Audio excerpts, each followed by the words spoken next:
Welcome to the Bigfoot Society. In this episode, I welcome back Tim to share more about his Bigfoot encounters in Washington state around Lake Cushman.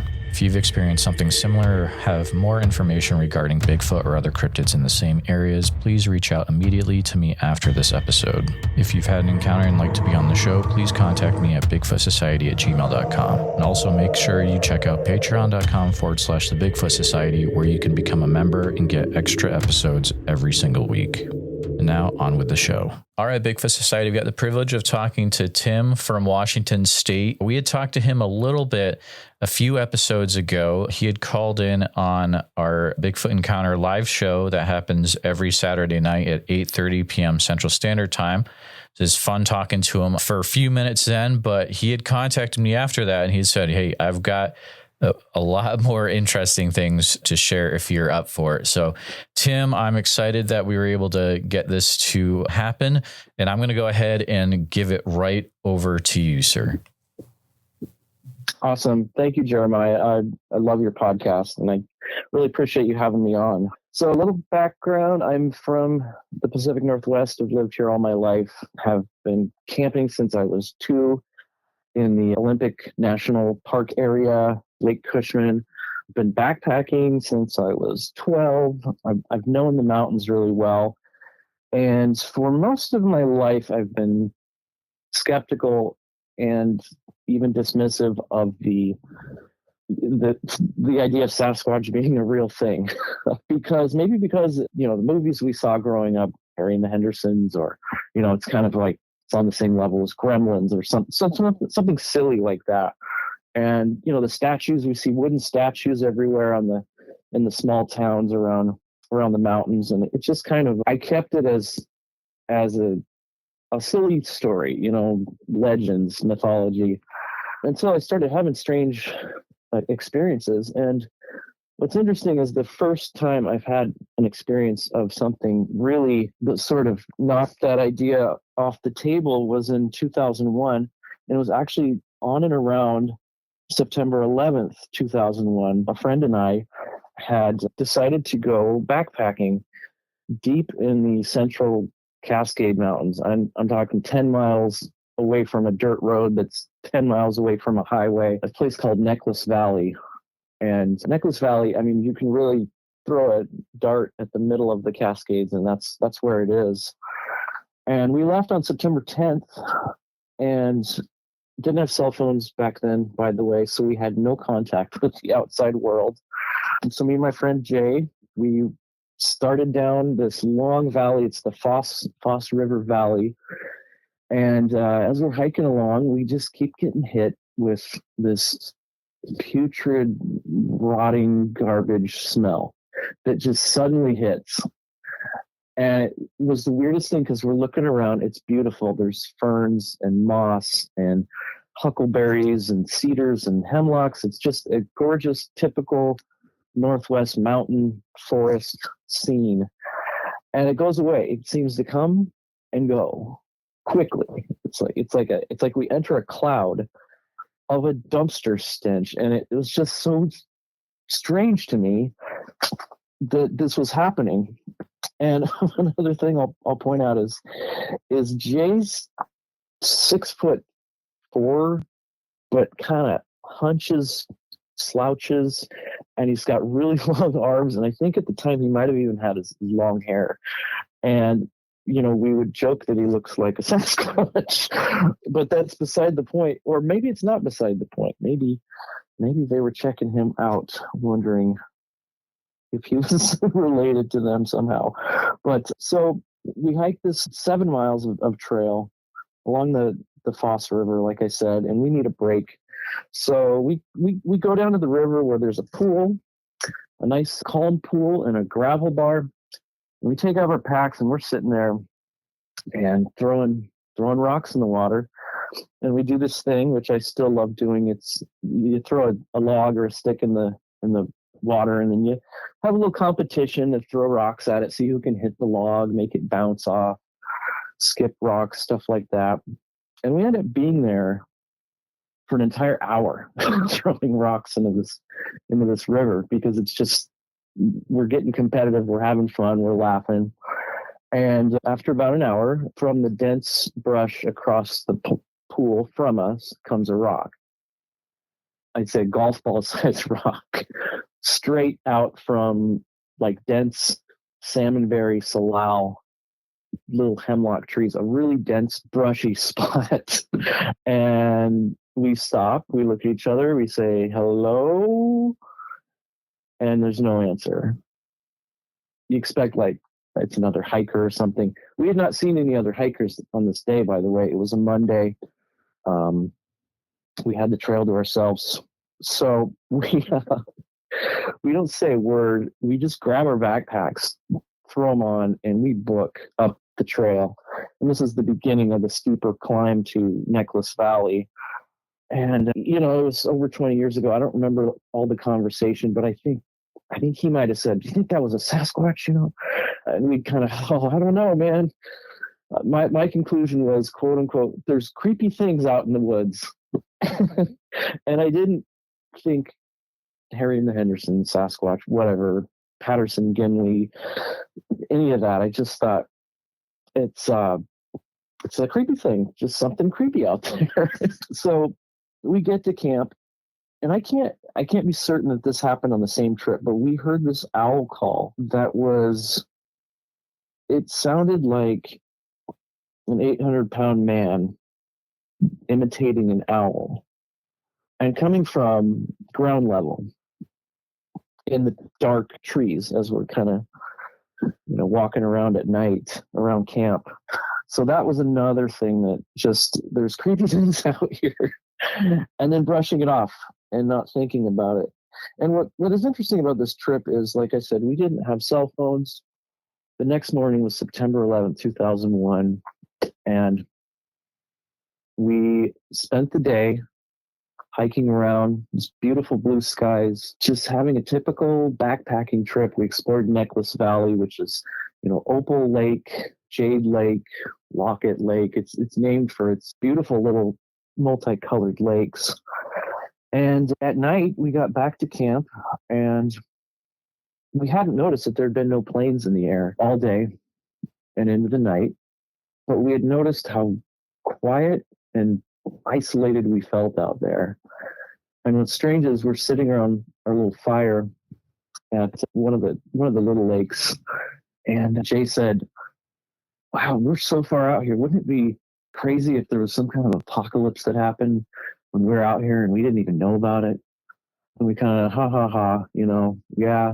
But we were just in awe of the stars and the quiet, and we didn't find out about September 11th until September 12th, hiking on the way out, heard from a hiker. So, it's just an interesting coincidence that I remember my first possible encounter being, everybody that was alive then kind of remembers where they were, what they were doing, and I didn't know about it. Neither did Jay. So that's a little background on where I was coming from at that time, and an experience that really shook me in a few different ways.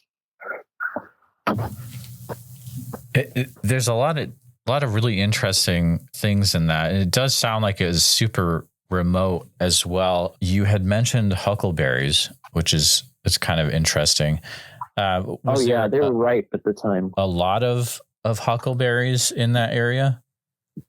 Oh, tons. I remember coming back to camp after exploring, and Jay was getting annoyed at me because I kept stopping and grabbing huckleberries and mountain blueberries and just eating them like candy. All right. So yeah, that's definitely a food source for all kinds of species around that area. Absolutely. And I'm guessing if you had seen something like you would have mentioned it, but no like interesting things on the ground, like large amounts of boughs or sticks put together, anything like that you had noticed. I didn't. I remember seeing things like this, and just like I said, I was so dismissive. I didn't know about this topic at all, and I was just naive. Just, oh, that's weird. Look, there's a teepee thing. but that doesn't look, that's too big for someone to make. And why would they make it out here? Strange that trees would fall in that kind of pattern, or big X's or big, yeah, broken, all kinds of broken limbs. And I just overlooked it. And most of my life I've overlooked these things, but noticed them. So later on in the last couple of years, I've got a lot of stories about things I have seen and including the footprints. So we'll get to that. I would imagine we're probably close to the same age. I'm guessing maybe 40s around there. Yeah. So I get the significance of how it was, there were no planes in the sky. And I'm guessing most of the listeners will, but I do know we do have a few that are probably pretty young, maybe even born after 9/11.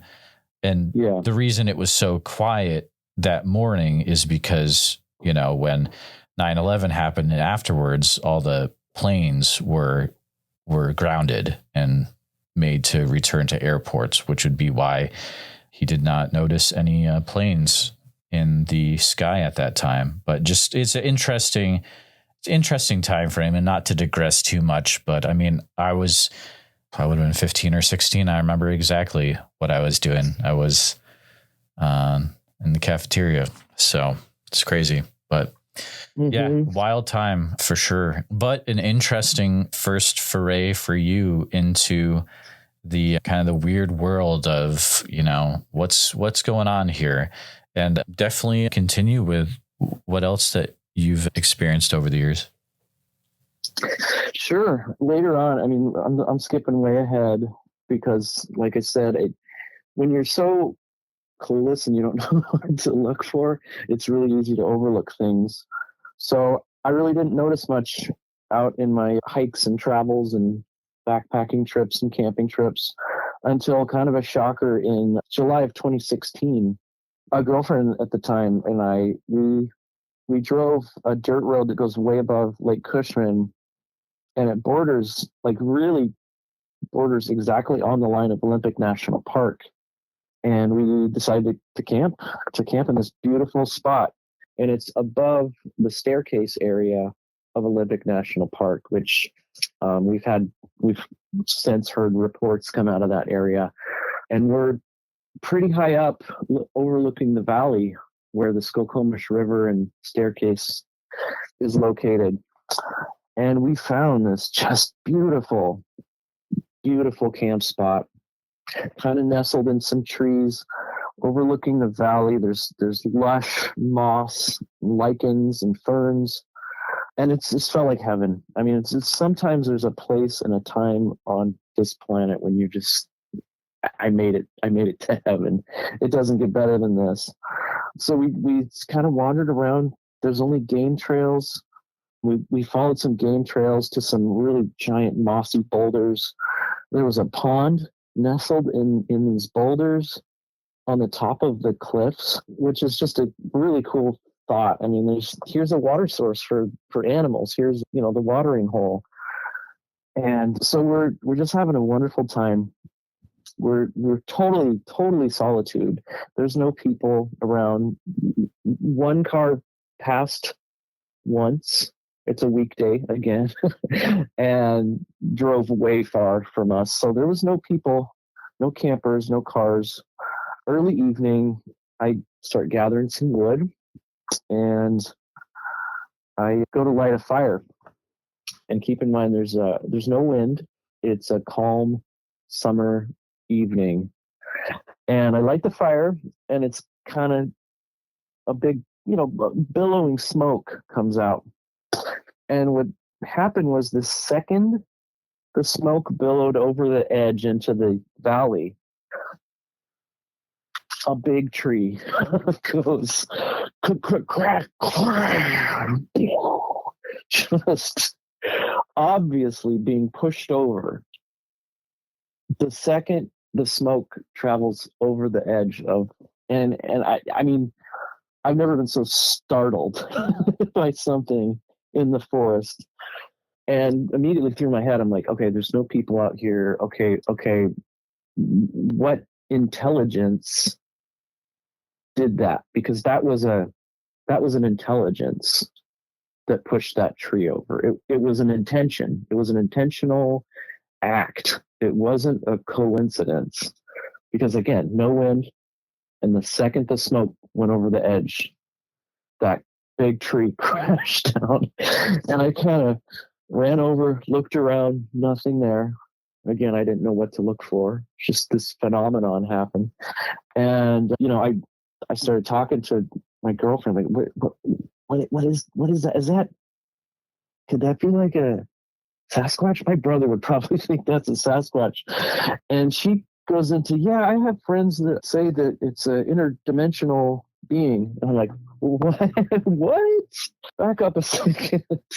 I'd never heard of any of this stuff, and especially not the interdimensional, or the kind of supernatural aspects. So it just was shocking. We talked about it. We decided, you know what, we're here in peace. We're peaceful people. We don't bring any ill intention with us. Let's stay. Let's cook our food. Let's stay around the fire. And we did. We didn't book it out of there. And nothing else happened that I was aware of that whole time. We just had a wonderful, wonderful time there. So about a year later, my mom, bless her heart, bought the family a small off-grid camping property near Lake Cushman and Dow Creek, which is a location now I know is mentioned in BFRO, Sasquatch Chronicles, a flash of beauty. Theodore Roosevelt used to stay at a lodge at Lake Cushman, and you know about his connection. If you don't, he's got some stories connected to Sasquatch, which are fascinating. So we got this property that we use for camping, and it's a patch of dirt with trees, and it borders this very wild forested ravine that's a green belt, that's an unbroken chain of wilderness that goes all the way up into Olympic National Park. So animals can travel straight through the whole park right into our property if they want to, which we've seen bobcats multiple times. My brother saw cougars. There's bear scat. We hear coyotes all the time. There's just wild things. Deer come right up into the lot, and raccoons, and it's just a beautiful little magical place that we share. And again, I had not been studying anything in regards to Sasquatch until fairly recently. And I got a funny little story about, we have a little dog, or my mom has a little dog that she named Yeti. And what's funny is he's like a little white dog that kind of stands up on 2 feet a lot. So she named him Yeti. And one time we were camping with the whole family there. It was my mom's birthday, and Mom and Yeti are sitting in the hammock, and the hammock is right on the edge of the woods. It's right where the dark forested ravine where we hear animals a lot. It's right there. And my mom, we're all kind of chatting around the fire, and my mom says, "You guys, something just growled from the trees." And Yeti growled back. And she told me it wasn't any kind of growl she's ever heard. It had a really low register that didn't sound like a bear, a cougar, or any animal.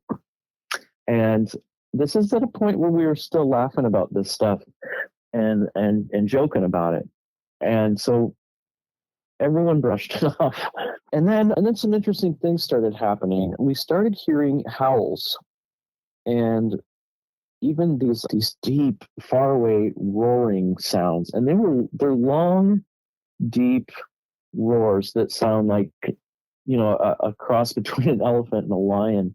And it's weird just to be, sitting around camp, and then suddenly you hear this roar way off. And every time it happens, there's these dogs. People have dogs, and the dogs go berserk. They just lose their marbles. And the roars are kind of followed by strange howls.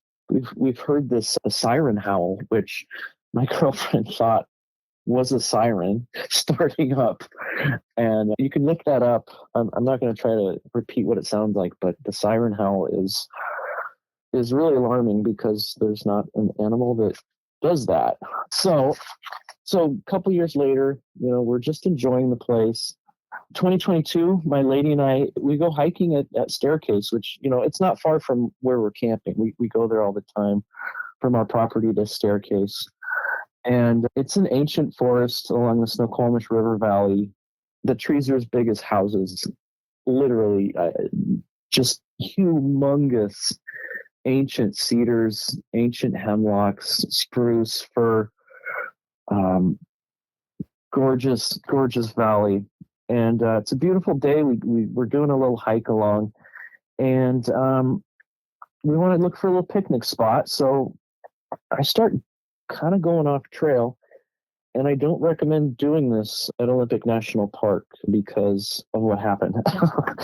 we wander up a little game trail about 100 yards off the trail, and we come to this just beautiful little glen, and it's got grass growing and little trees, and it's surrounded by fallen trees, and we lay out a picnic blanket, and it's a hot day, and we lay down and we take our clothes off, and we're just feeling totally wild, sort of connected to the environment, and at the same time so vulnerable. And that's when another crash breaks the silence. This big crash, probably 30 yards away from us. And if you've ever been in a wild wilderness place without clothes on and you hear a big crash, it was very, very startling. I've never been that startled. I jumped up. I jump on a log and I look and from the direction, and no, there's nothing. There's nothing. Now I can assume from what I've learned that this is common behavior with Sasquatch, and what I'm assuming they do is they get down on their bellies a lot. I think they're on all fours a lot more than we think. I think that they're down behind ferns and salal, and I think that's a common behavior, because I didn't see anything, and it happened 30 yards away, and I would have seen something, running off if it was an elk or whatever it was. But we start gathering our things, getting our clothes back on, and we look around and we're like, look at this little place we're in. This little nook has animal signs everywhere. Every tree has scratches and rubs on it. We're seeing scat from deer, elk, coyote, bear, cougar. I mean, everything that can scat, scat's there. And we were like, this is their living room. This is where the animals live. And who knows what had just been in there. And what had made that noise was asking us to kindly exit, which we did. And we left a few apples and salmon, kind of as an offering or a thank you. So there was that experience, and then the other experiences I have actually at the property itself. But yeah, if you have any questions about the Olympic National Park, open to that. Man, I cannot imagine being in that situation. Wow. Yeah, that could have gone way south. So if you had to estimate how big of a tree got pushed over, what would you say? Let's say 14 inches around. Probably one of the snags, one of the standing dead trees that are common around there. It was loud. And it had fallen. It sounded like it had fallen in the direction of downhill, and so it made a really big crash. There's more gravity, more momentum.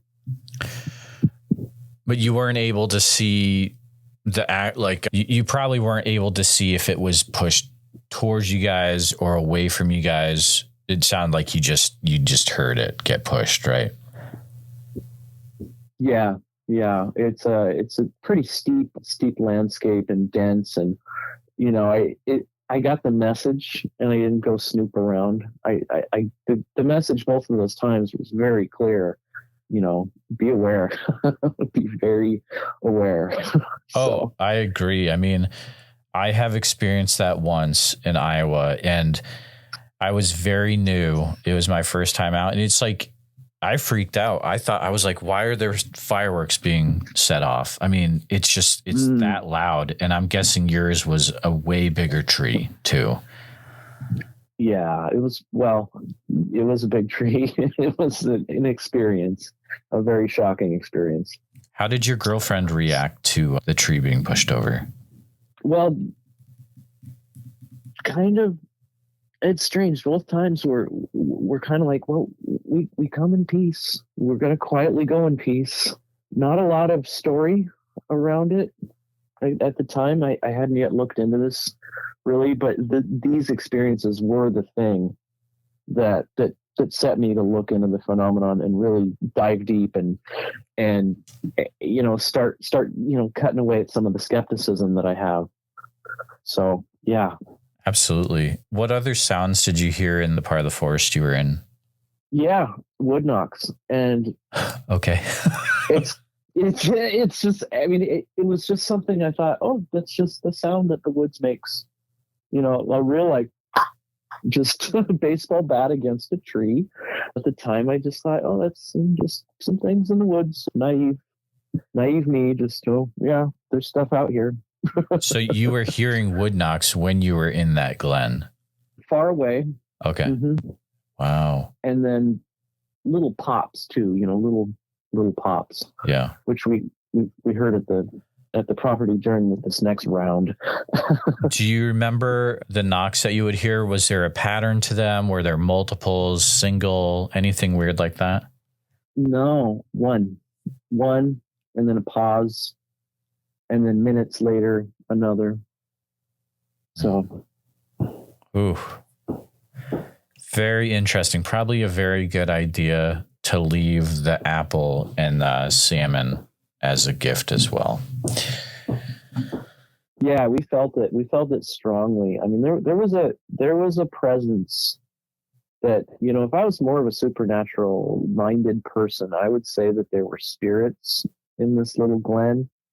But I don't know if we just kind of felt the energy left over of the animals that had just left, because it's a perfect little spot for them to eat the grass and do their rubbings of their antlers and all of that. And it's heavy. It was a heavy, dense, energetic feeling that we had. And so it was just like, let's back out. Let's leave an offering. It ended up being just really a magical experience. We felt like we stepped into another realm, another reality that was palpably different than doo going down the trail. Right. Yeah. That's interesting, man. I don't know how I would have handled that one, but it sounds like you handled it okay. So yeah, let's continue. It sounds like you're about to share about some things that were happening on the actual property. Yeah, this brings it on home. So I had, over the last year and a half, I've been having a lot of conversations with my brother, who's been a lot more open-minded about the phenomenon of Sasquatch, and he's literally changed my mind, because I'm sorry to my brother for being so dismissive for so long, because once I started studying and looking into it myself, I'm like, oh my God, this makes sense. This not only does it make sense, and also kind of doesn't make sense, which blows my mind, but they've been around me, and I've overlooked a lot of things. So the next big event actually happened last 4th of July, and we wanted to get out of town. Me and my lady wanted to get out of town for 4th of July. So it's just like, well, let's go to the property. Let's camp. We don't need fireworks. Fireworks are banned in the area. We don't need, rowdy neighbors. Let's just go and camp and be in the quiet. And it was one of the best decisions we could have made, because as dusk is falling, we've got the beautiful fire going. We're cooking oysters over the fire. We're drinking amaretto. We're listening to like soul music, which I highly recommend camping, like Stevie Wonder and Marvin Gaye and Bill Withers. And we're singing along and kind of just dancing, and off in the distance, about 6 miles, we're in the foothills of the Olympics, but about 6 miles away is Hood Canal and on the Puget Sound. And in Hood Canal on the 4th of July, they did not one but two big fireworks shows. So although we're in an area where there's no fireworks, there's two big shows going off about 6 miles downhill. So we start hearing, and we'll occasionally pause the music, and we start hearing all kinds of wildlife all around us in every direction. And I think we're the only ones camping in this vicinity, but we're hearing wildlife. We're hearing coyotes and coyotes yipping, and like they'd just gotten a kill, when they yip, yip, yip and howl, and we're hearing the owls. Then we start hearing other large things down in the ravine behind us. I know that I heard several wood knocks, twigs breaking, popping noises, crunch, crunch, crunch, footsteps just happening all over. And then the howls as well. And I'll get to this one really bizarre sing-song melodic howl that we heard. I tried to record it and I couldn't get to it in time. But at one point, we're just having a good time. Like I said, we're just intrigued. We're like kids, just excited about the woods and how alive it is. I mean, it was a revelation, because you go camping, you go to a spot and you don't get surrounded by animals. They typically flee an area, but we were getting surrounded. And at one point, I'm just in the right kind of mood. I'm cracking open oysters, and I'm standing next to the fire, and a pine cone comes flying from horizontally and hits me in the back. and I went, okay, I guess this is happening now. Again, pine cones don't fly at you horizontally. If they fall out of a tree, they come straight down, or maybe at an angle down. But this came actually from the dense brush that's a little bit sloped down from our camp. and I looked down, and another one is right at my feet, like it had just been tossed. And these are little fir cones. They're not actually pine cones. But at that point, I just kind of went, okay, this is what's happening. We are obviously the entertainment of this area, because we got, again, the oysters cooking. We're laughing. We're having a good time. We're singing along to this music.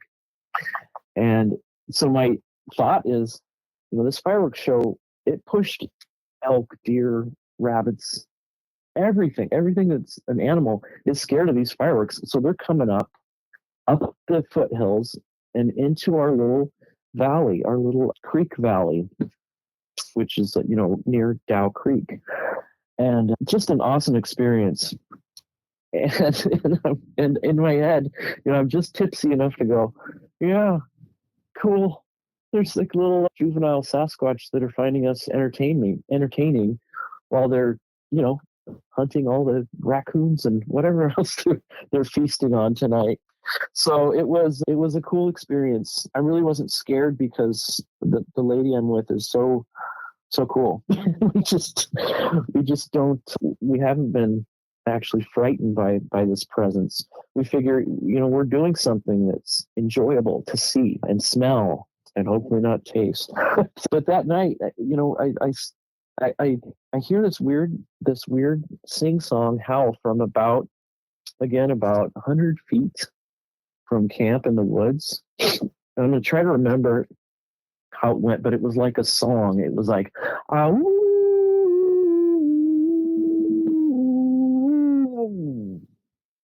And I don't know what animal does that. It was a little longer and drawn out than that. But I'm like, what was that? What was that? And I hit pause on the music, and I wait, and a couple seconds later, and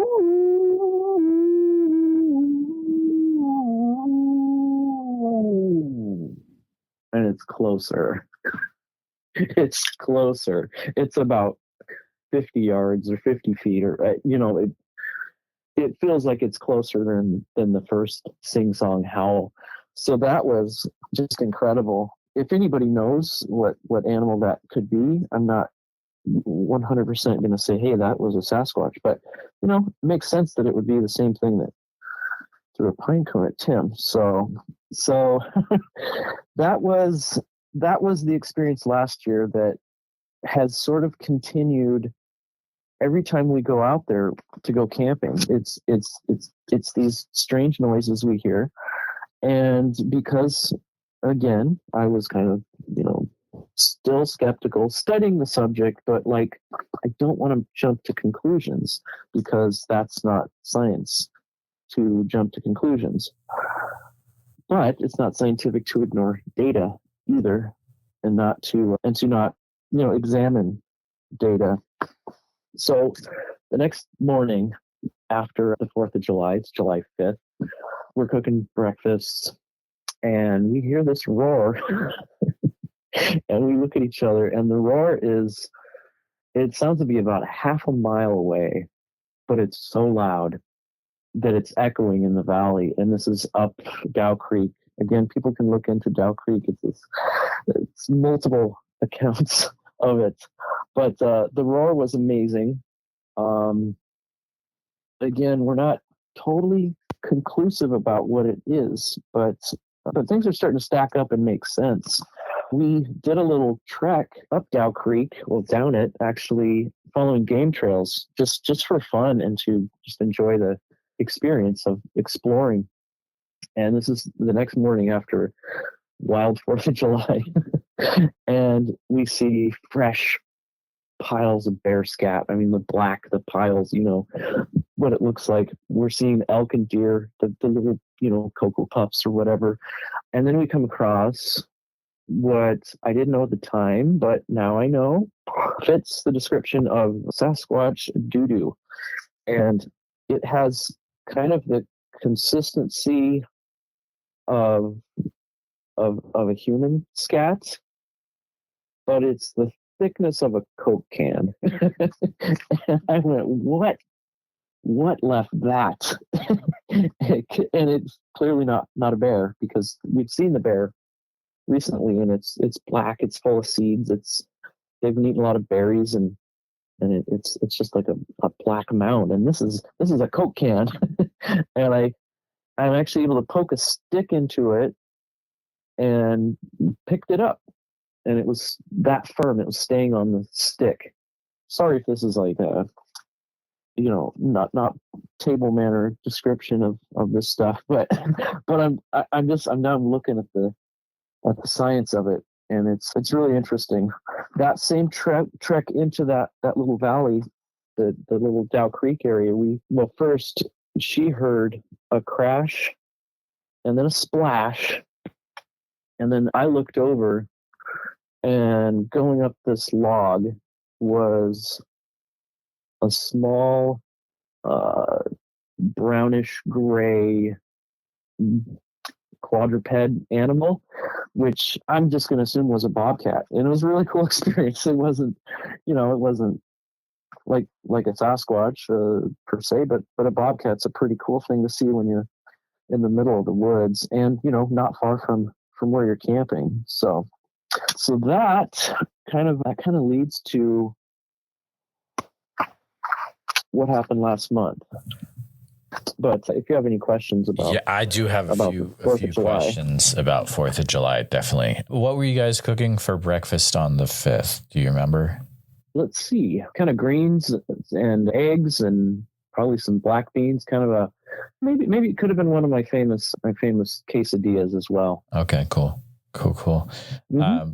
You mentioned that you'd picked up the scat. Did you notice anything out of the ordinary about sometimes, their animal scat, you can see different things that'll lead you to believe they had eaten this or eaten that. Did you notice anything, details like that when you picked it up? Yeah, bones and hair. Bones and hair. Okay. Yeah, it looked like ours, but with bones and hair in it. And probably, I didn't dissect it. I wasn't in that kind of mood. Right. There might have been seeds in it as well. But yeah, bones and hair and thick as a Coke can, like I said, or a soup can, which is odd. I know you said you didn't dissect it, but could you notice anything about the bones, or just you could notice, hey, it looks like maybe I can see a little bit of something that looks like a bone in there? Just crunched up bones, small bones, If I was to jump to conclusions, I'd say it was something that eaten a raccoon or a rabbit, small mammal. Yeah. Wow. That's a new one for me. That is wild, but I mean, it makes sense for sure that, yeah. I just think you're the first person I've talked to that's actually been able to, pick it up and check it out. So hats off to you. Right. Thanks.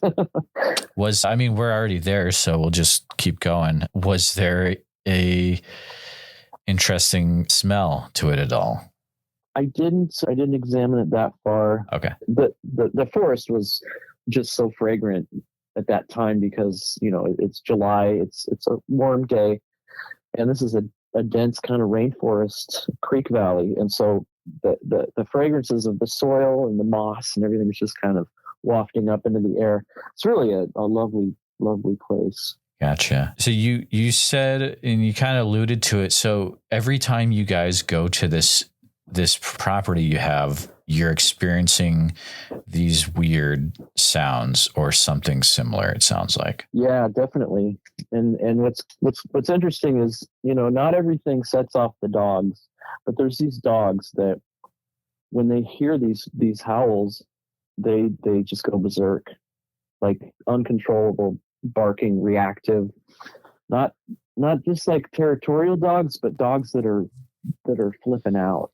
So, that's pretty noticeable thing there. The melodic, you'd said a melodic howl. I have heard it referenced to something similar to like that in like two other reports, and they've been from the Pacific Northwest. I think one was more by, let's say, east of Portland, that area. And I guess the other one might have been even more by Mount Rainier. So you're not the first one that kind of has described it like that. So it's very interesting. Yeah, and we're the only ones playing music in that area. I kind of wonder if they were kind of this is jumping to a conclusion, but I wonder if they're reacting to the music. Like they're hearing a song, they're hearing Marvin Gaye, and then it's like, well, I want to sing too. I want to try to make that sound, mimic that, that music.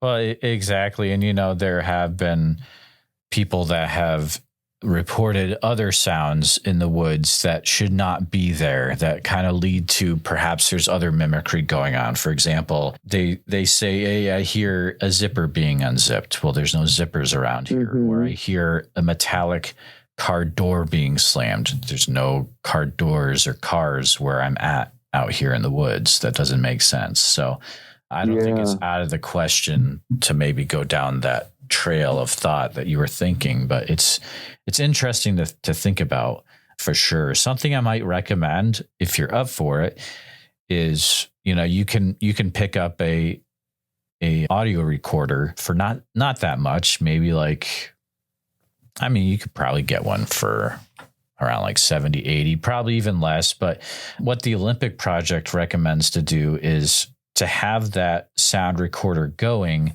with you even as you are getting out of your car at the property, because a lot of times what they will do is they will catch these almost alert knocks when they get to their property, like the Sasquatch are telling the other ones, okay, they're here now.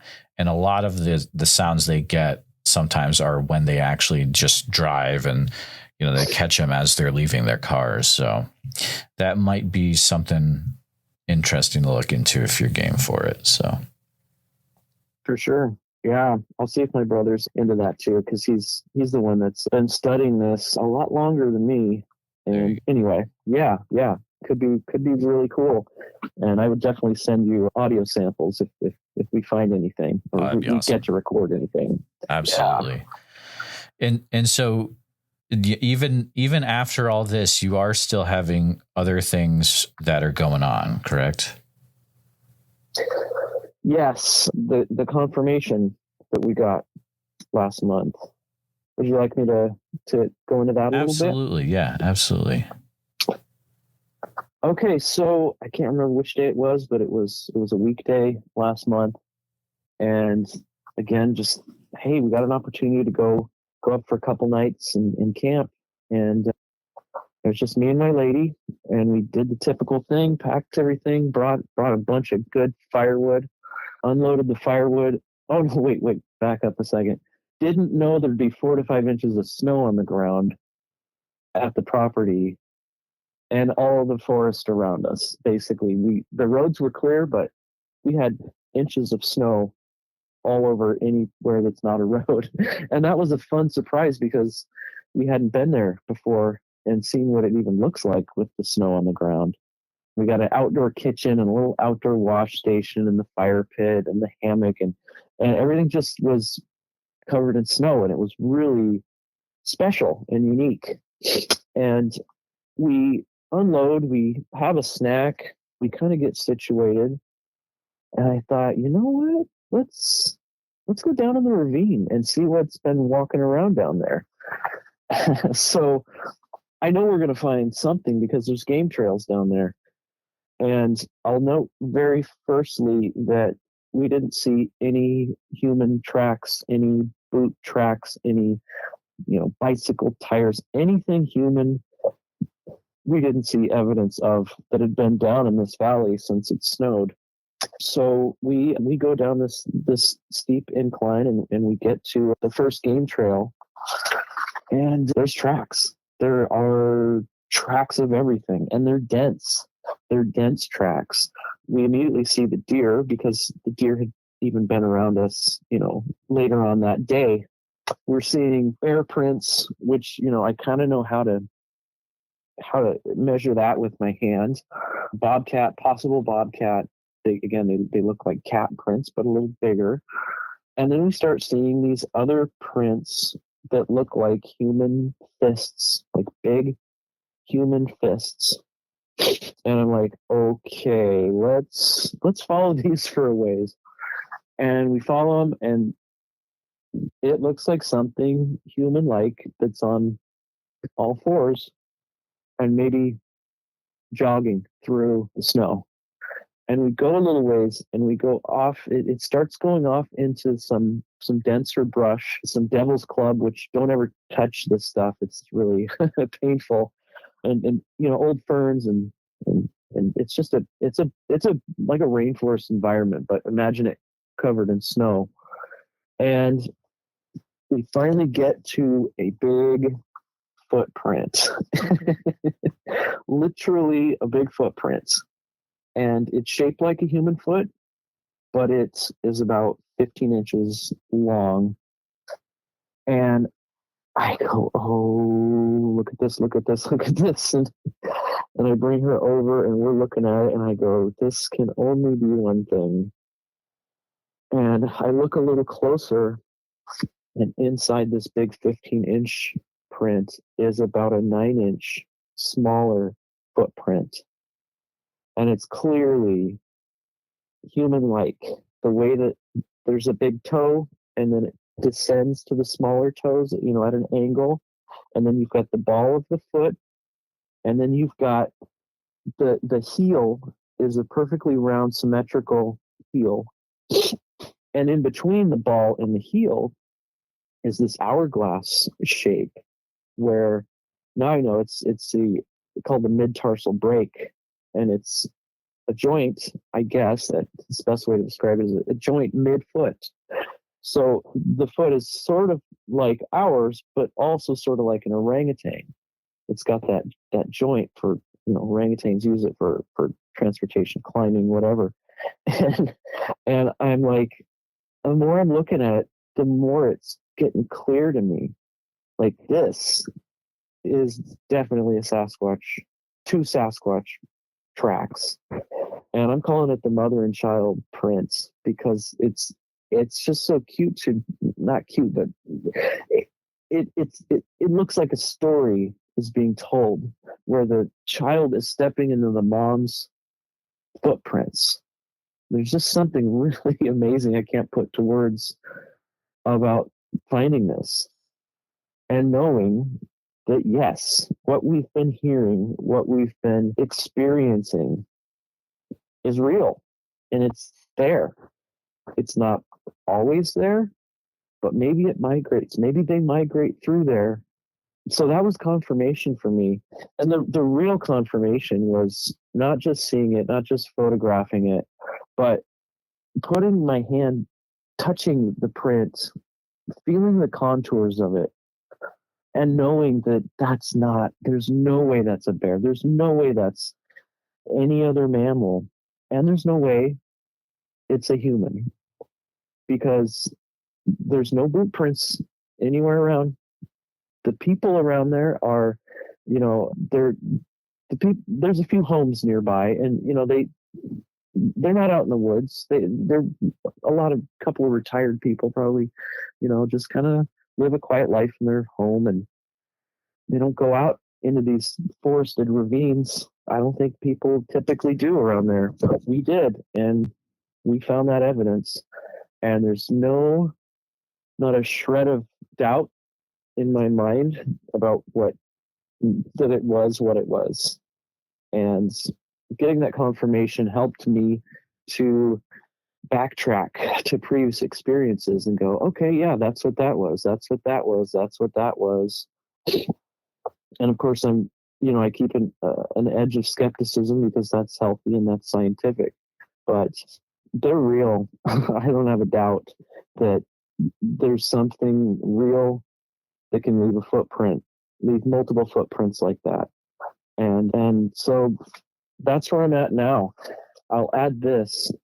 What's really exciting about it, what was so exciting at the moment to me was it was 1 week later after hearing a firsthand account from a friend of my girlfriend. And we went over to this lady's house, and I'll call this couple just to kind of keep their identity, on the down low. And their account, if I can go into that, was that she told me they were up above Roslyn, Washington, and going down a dirt road in the middle of nowhere near the Salmon-Lasac area, which I've camped in many times. And there's 3 people in the car, and they all 3 looked over into the wood line and saw a ratty, mangy, 9-foot tall humanoid thing with giant arms swinging. I mean, she described it, and this woman is just like they would never make this up. So that was a week before we found the prints. So it was a really potent and interesting experience to have confirmation for myself after talking to a witness. And their story is interesting. They all 3 saw it. All 3 were shocked, and they didn't talk for about 15 minutes going down this dirt road. And imagine 15 minutes of silence. And then the lady in the back seat said, "Did you guys see what I saw?" So theirs is a really cool story. maybe I can get them in touch with you and be on the podcast. But yeah, so that's just to kind of wrap it up for my experience so far at our property. So first off, feel more than free to pass on my info to anyone that you see fit that would be a good fit. Great. About the tracks. So when I was listening to your story again, I was thinking, were you able to measure out, or do you remember how far the tracks were away from each other? Maybe anything to do with a gate or anything like that? Yeah, if I brought a tape or, something to measure. The problem is, because I'm not jumping to conclusions about the other tracks, I'm not certain that it's Sasquatch, but I do think that they were on all fours, knuckles on the ground, and maybe following a deer, and then occasionally standing up and standing and then going back to all fours. That's what I'm assuming, because of the way that a lot of it was messy.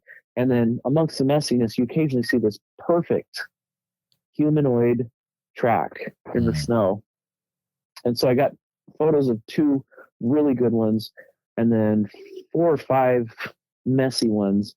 And then what we might even assume is like a butt print where one of them sat down. So really? That's interesting, because it looks like a person sat their butt right down on the snow. All right. Well, we can go there too. So what would you say would be the dimensions of what you saw there, roughly? Probably 20 inches by 10 inches or something like that.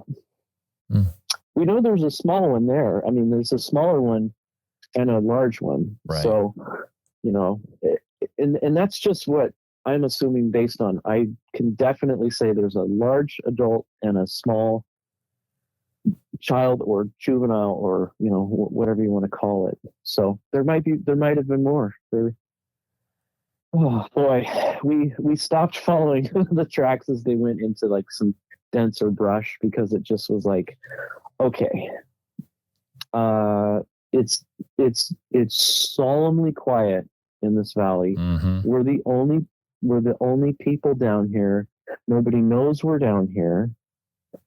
We have now seen evidence that Sasquatch has been here at the minimum of 4 days within this happening. I mean, that's when the snow was happening.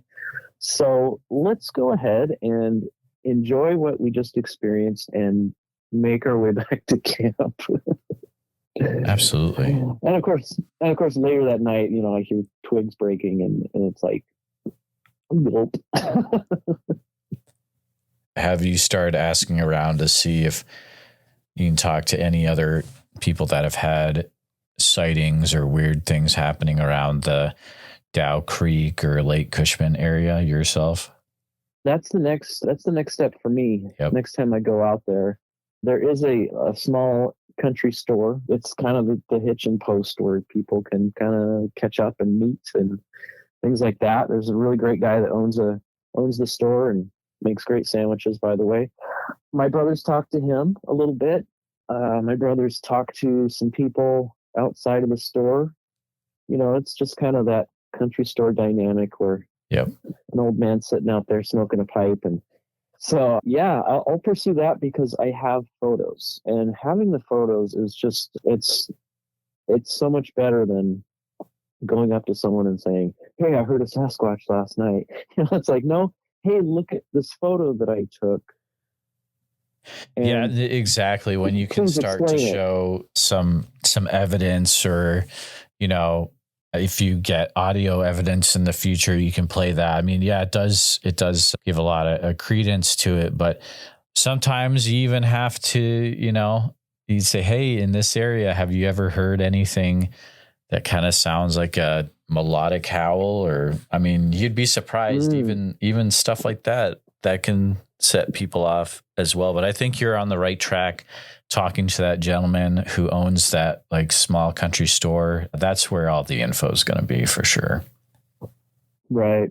Yeah. It's about to get exciting, Jeremiah. I feel like this year, now that I know they're out there, now that I know what to look for, it's going to be really exciting. My girlfriend and I have decided we're definitely doing the 4th of July again, and it could happen the exact same way. There might be another fireworks show down the hill in the canal, and it might push the wildlife back and who knows if they kind of have a clock, an internal clock like birds with migration. Who knows if Sasquatch, they know patterns, they follow patterns. I would assume they do follow time patterns. And if we're out there on 4th of July and we do the exact same thing, play some Marvin Gaye, cook oysters, right, dance around and sing, we could have another interesting holiday. Oh man. Yeah, I have a feeling things are, if you keep pursuing it, things will keep going. But I mean, Tim, thank you so much for reaching out. Sometimes people, well, I guess, how about this? Is there a way that you want people to contact you? Or sometimes witnesses will be like, you know what, I'm fine just being Tim, and you can send an email to Jeremiah, and if, you can always send it on or something like that. I'll probably take that second option. Yep. Yeah. I'd say that's a good idea. Yeah. Yeah. I'm not going to be specific about where our property is either, because exactly. Yep. The worst thing would be people out there with, an amplifying system, right, howls and roars into the woods. It's such a quiet place. It's far off from any highways. It's miles down a quiet road. It's not on any airplane paths, so it's like the quietest sleep you'll ever get until you hear something mysterious in the woods. Absolutely. Well, Tim, I appreciate you coming on the podcast and reaching out to me, and please feel free to reach out at any future time if you have other things to update us with. But thank you for coming on. Great. Thanks so much for having me. I know my accounts are kind of different, and I can kind of just piece evidence together with these strange accounts, but I appreciate you having me on and hearing me out. It's been really fun. Just want to take a few minutes to say thank you to you, all my listeners, for listening to the podcast. Please take a minute to help out the show by subscribing on YouTube, making sure you hit the bell so you don't miss any notifications, and share the episode on YouTube with a friend.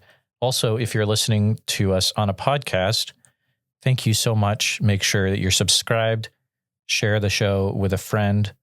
Really, it's all about sharing the show wherever you can. If you've had a Bigfoot encounter related to the following or know someone who has, please reach out to me at bigfootsociety@gmail.com or pass on my email. Here's a list. All right, I'm going to use this space this week to announce that I'll be at the Sasquatch Summerfest in Oak Ridge, Oregon as an attender. I won't be presenting or anything, but I'll be hanging out, trying to interview people that have had Bigfoot encounters. If you're from the Oak Ridge, Oregon area or surrounding and you've had a Bigfoot experience, please contact me directly, bigfootsociety@gmail.com. Also, Priscilla was nice enough that if you get your tickets through SasquatchSummerfest.com and use code BigfootSociety, you can get 50% off the cost of your tickets, which is a big amount. So code Bigfoot Society to get 50% off your tickets, SasquatchSummerfest.com, and helps out the podcast as well. A special thank you to all the Bigfoot Society Patreon and YouTube channel members. It's your support that helps keep the show going, and I extremely appreciate it.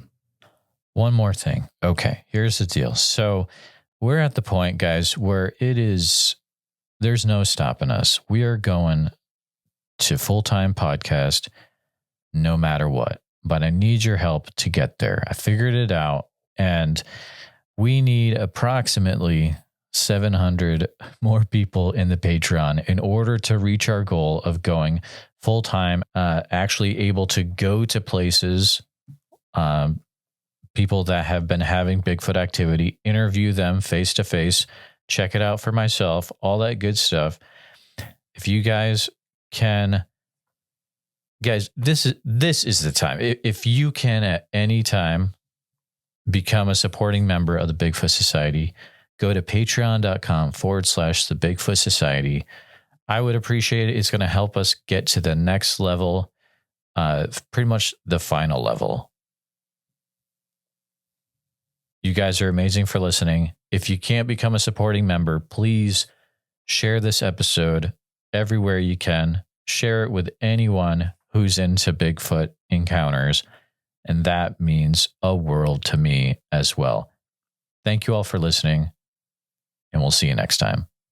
As of April 7th, the supporter level is 7 out of 700 or 1%.